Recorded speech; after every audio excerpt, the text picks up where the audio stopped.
Hey everyone, it's Jim And Charles. from Valves and More, an online vintage tube store. And today in Tube Lab number 261, we're going to revisit the Triode. But first, caution everyone, electronics and tube amplifiers can have very high voltages present, which can be lethal. Exercise extreme caution when working around them.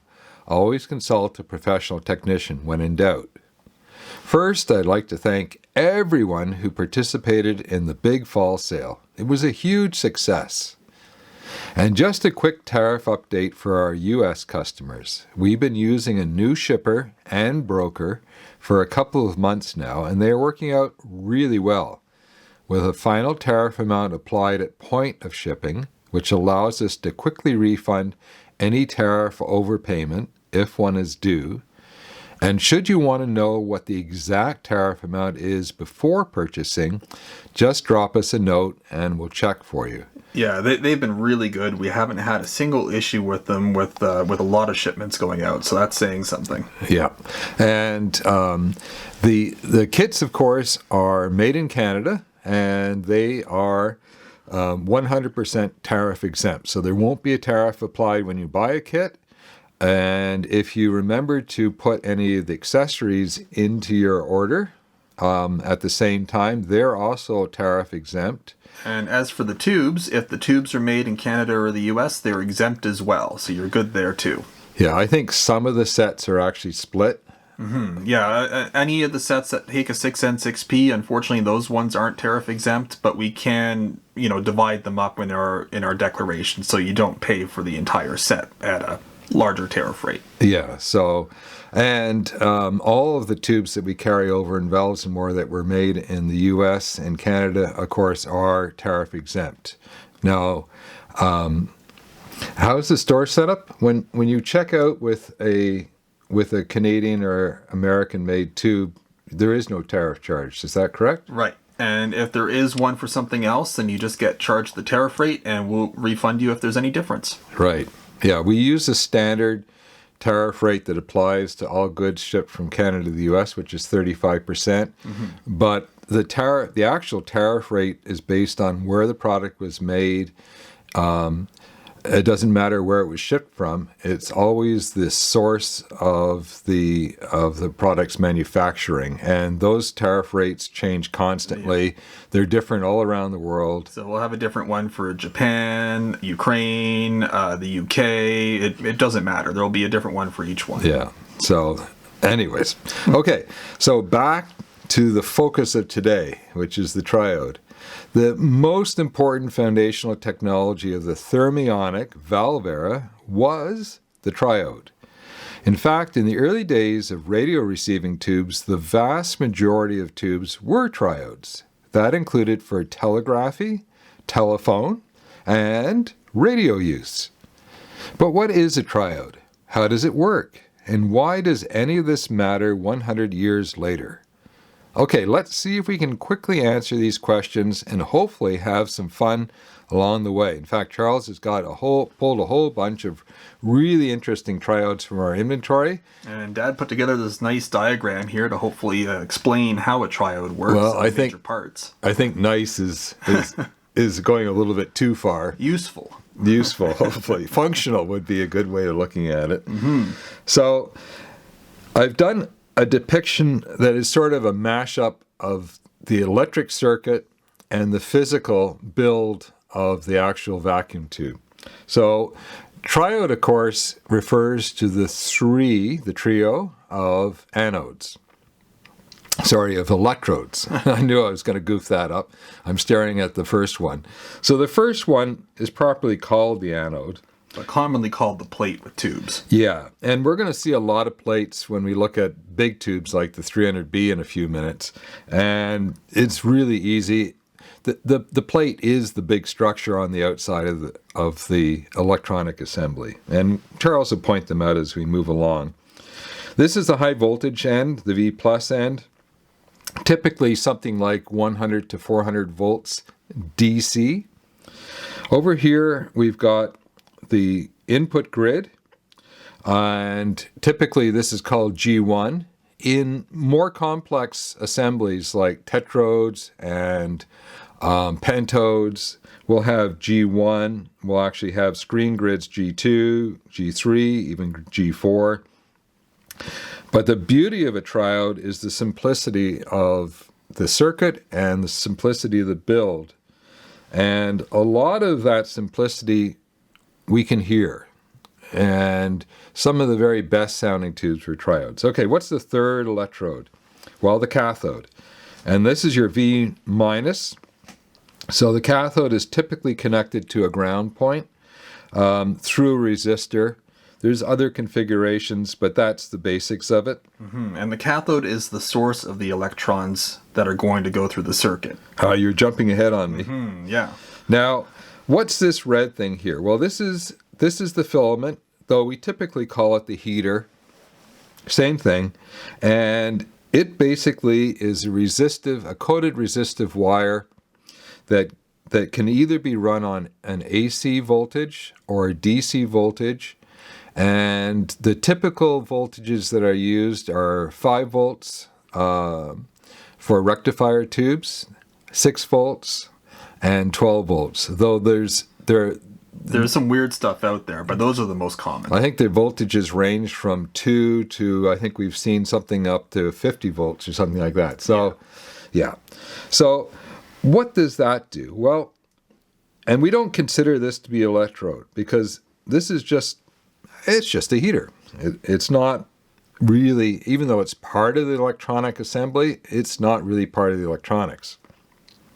So typically the cathode is shown or depicted like this, wrapping around the filament. And there's a good reason for that, because in the actual build of a tube, the cathode literally wraps around the filament, or the filament goes in between the cathode. Mm-hmm, because the filament is designed to heat the cathode specifically. And you want as much surface area as possible. So you might have noticed that there appears to be a coating here. I've done it in blue, same color I did the electrons. And all cathodes will have a proprietary coating on them that essentially increases the availability of source material for the electrons, and it follows a cycle that is known as cathodic regeneration, I think. I never remember. Essentially, what happens is this coating here, even though it is the source of the electron flow, the coating itself gets renewed constantly.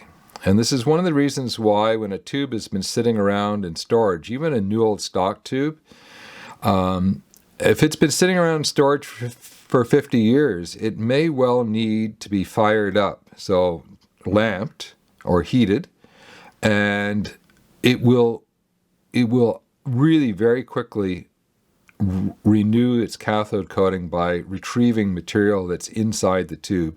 You can't see that stuff. It's all at the atomic level.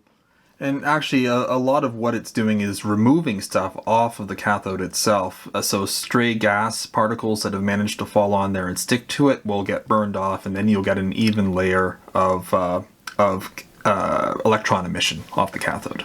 Okay, so how does this all work? Well, we already know quite a bit of it. You can see here that I've depicted the electron flow at an extremely large scale. We can't see these electrons. They're at the atomic level. In fact, it wasn't until I think sometime in the late 1950s somebody actually captured a picture of an electron. Mm-hmm.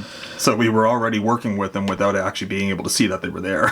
Yeah, and the interesting thing is for well over 50 years of circuit development, we had thought, well, I'm not including me in this, but people had thought that the electron flow was from the voltage positive end to the voltage negative end. And in fact, once we started to be able to watch these electrons in motion, we realized that actually we had it reversed. Mm-hmm. Unfortunately, everything is still working on that original assumption. So we have conventional electron flow, and actual electron flow. And because we do a lot of development work for the kit side of our business, and it's really important sometimes to know which way the electrons are flowing. Especially for filters. Then we always work in actual flow. We don't work in conventional flow, but it's easy to get messed up. Do you need to know any of this? No. But it's interesting. So we heat up the cathode, we heat up that coating, our electrons start flowing, they're attracted and move at extremely high speed to the high voltage end here. And at that point, how do we get the signal onto the actual vacuum tube? Well, we connect it up to the grid. Here's our AC signal, and it is literally put onto a very thin wire that wraps around the cathode. It's always depicted as a dotted line, but in fact, in reality, it spirals around the cathode, which itself is wrapped around the filament, and it induces a voltage onto that electron flow. And Bob's your uncle. All of a sudden, we've got a small signal being amplified, and if we take it off here, off the top of the plate, we have our voltage gain. And if we take it off here at the bottom of the cathode, we have a very low impedance unity gain. Unity just means that the signal basically didn't change. But the reality is, if you move a signal around, doesn't matter how you move it around in a circuit, there's always loss. So there's a very small amount of loss of the signal when you take it off the cathode. Yeah, so if you take it off the cathode, you're only modulating the current, which gives you low impedance. If you take it off of the anode, you're modulating the voltage, which gives you gain. Okay. Now, would you say this is about as boring as it can get? Yeah, okay, let's look at some good tubes then. Yeah, okay, let's get the hell out of here. Okay, what have you got here, Charles? Okay, so these are a little bit of an exception to what we were talking about earlier about how the filament is not an electrode inside of a tube, because these three tubes are all directly heated triodes. And what a directly heated triode is where they've combined the filament and the cathode into one element. And these were the first triodes that ever came out were directly heated. Yeah, later on, basically all tubes became indirectly heated, in which you had a separate set of pins for the heaters and a separate pin for the cathode, or if it was a twin triode, you'd have two pins for the cathode. Yeah, and that's developments in heater shielding are actually what began the Rogers Company in Canada. That was their major patent and contribution, was being able to run heaters off of AC current. With low noise. With low noise, yeah. So here we've got a modern production. This is an Electro Harmonix 300B, and the 300B is probably one of the most famous directly heated triode power tubes out there. So we see we've only got 4 pins here. One is for the anode, one is for the grid, and one is for the cathode. And the other one is for the cathode and heater. So we have sort of, I'm actually not sure which ones are which on this one, but 2 of them are for the heater and cathode combined. Yeah, and I've already forgotten too. Now, the interesting thing about the 300B is that it was actually a telephone tube. And it was used because long runs of telephone wire needed to be boosted periodically. So it was essentially a voltage booster or a signal booster in the telephone lines. And at one time, these suckers were all over the place. And many of them, of course, were the original inventor of the 300B, Western Electric. And they are incredibly difficult to find these days. Yeah, if I could go back in time and grab anything, I would probably be around thieving 300Bs and Mullard XF2s, I bet. Yeah. So the 300B it's a great tube. People love it. They're still being produced today. They're excellent direct heated power tubes. This is one that we've discovered on our own that we're hoping someday to build something out of. These are beautiful tailored tubes made, and these were sort of a boutique high-end tube manufacturer in the US for a very short time.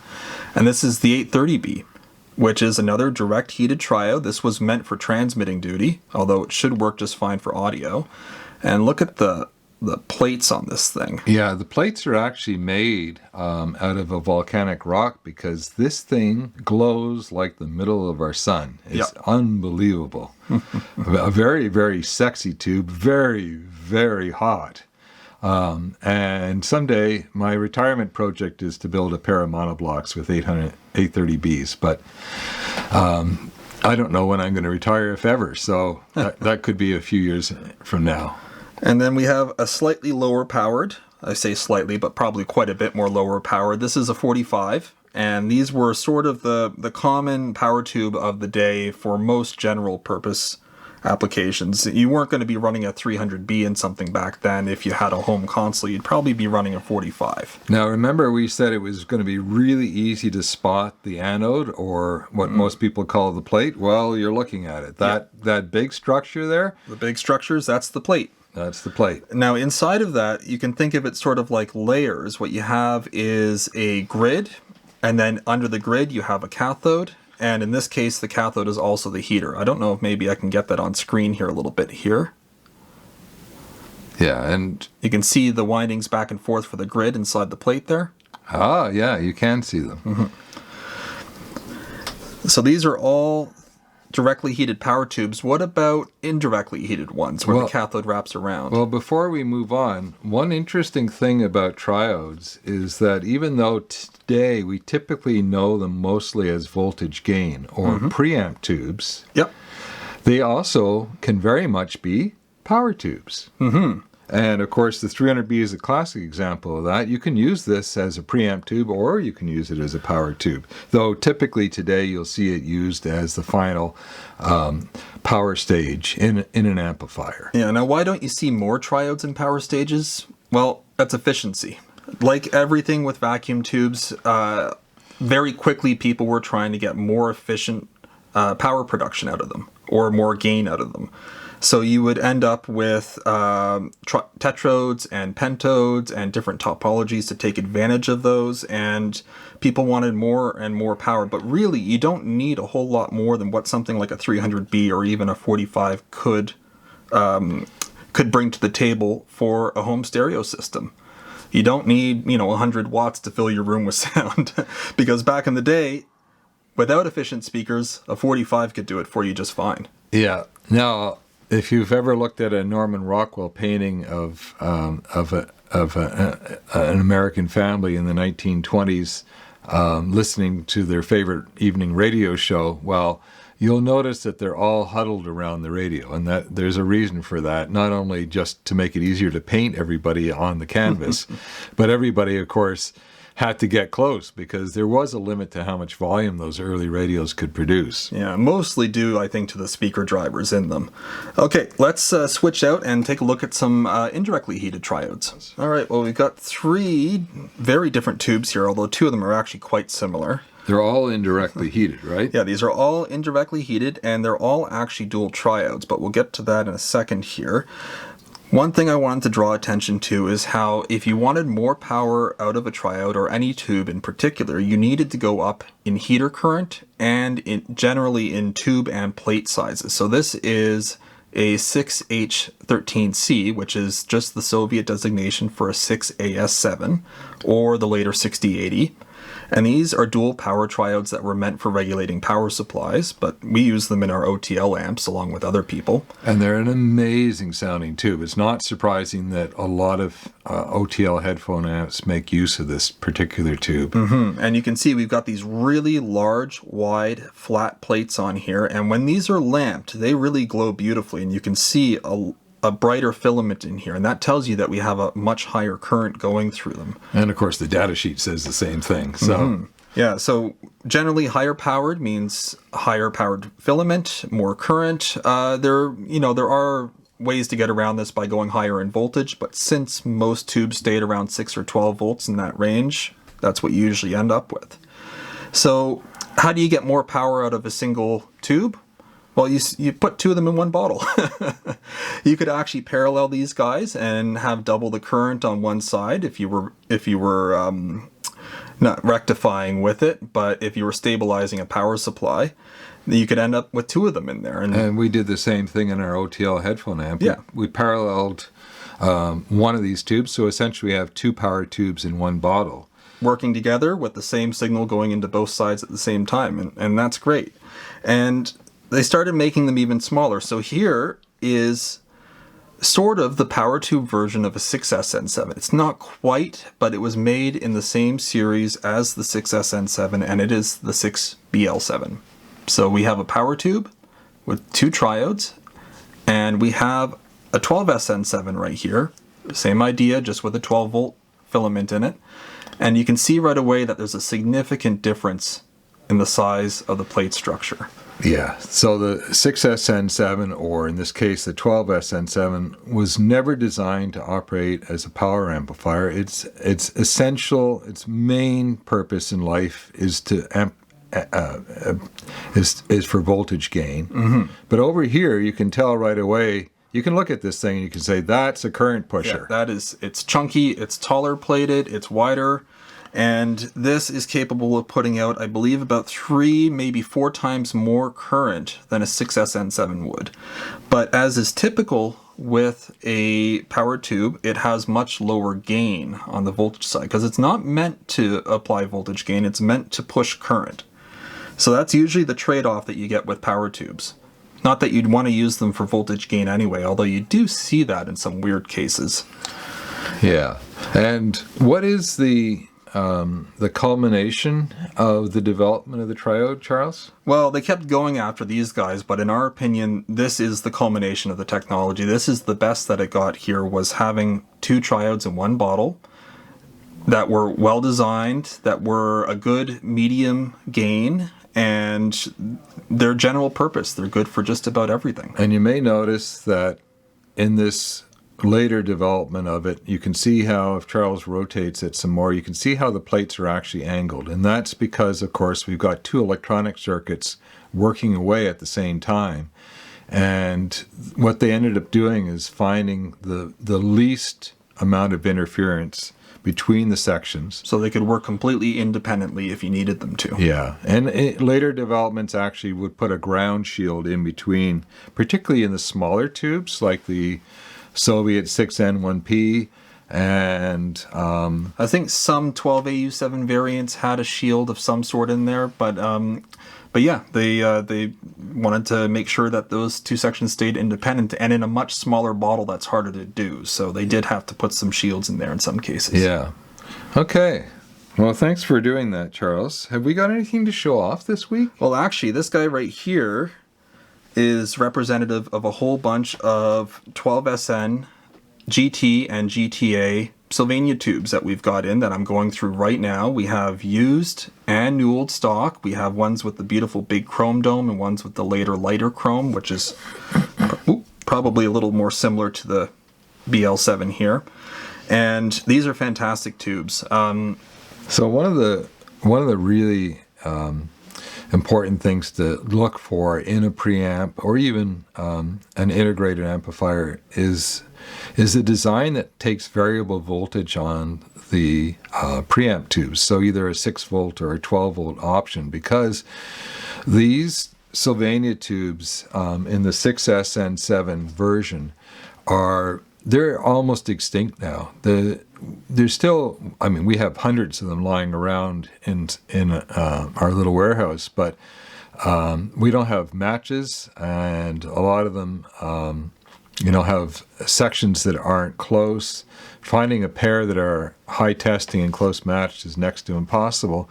But in the 12-volt version, we still have a lot of inventory, and there's still quite a bit of it out there. Now, there weren't nearly as many 12SN7s made as 6SN7s, but they haven't had a use for 50 years. So a lot more of them survive to this day without ever being taken out of their boxes. Now, you might ask, where in the heck did they use 12-volt filament tubes? Well, a lot of them were used in aviation, simply because they were running systems at a higher voltage.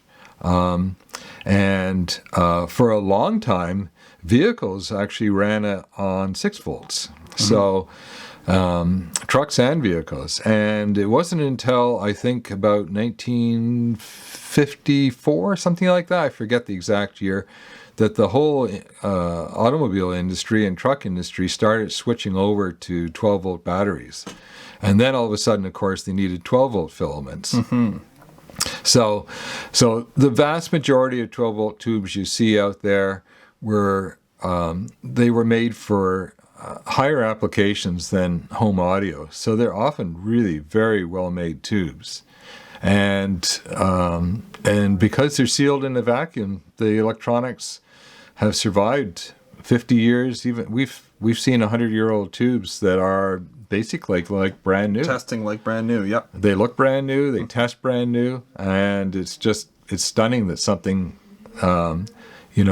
that's got that many electronic components all wired up together in close proximity wouldn't have developed any problems. But once you remove oxygen from the circuit, of course, you eliminate a lot of the problems potentially. And of course, if you haven't plugged it in electrically, then you're not using up the filament's lifespan. Yeah. So everything is just sort of sitting there, parked in situ, waiting for somebody to plug it in and make use of it. And if you stay to the very end, here's some discount codes to help you out. There is a secret code that's really easy to figure out that costs us a lot of money every year. If we can reach almost everybody with $20 flat rate shipping, but if your order is $150 or more after discount, the shipping's on us, folks. This is Jim. And Charles. Signing off. Cheers, everyone.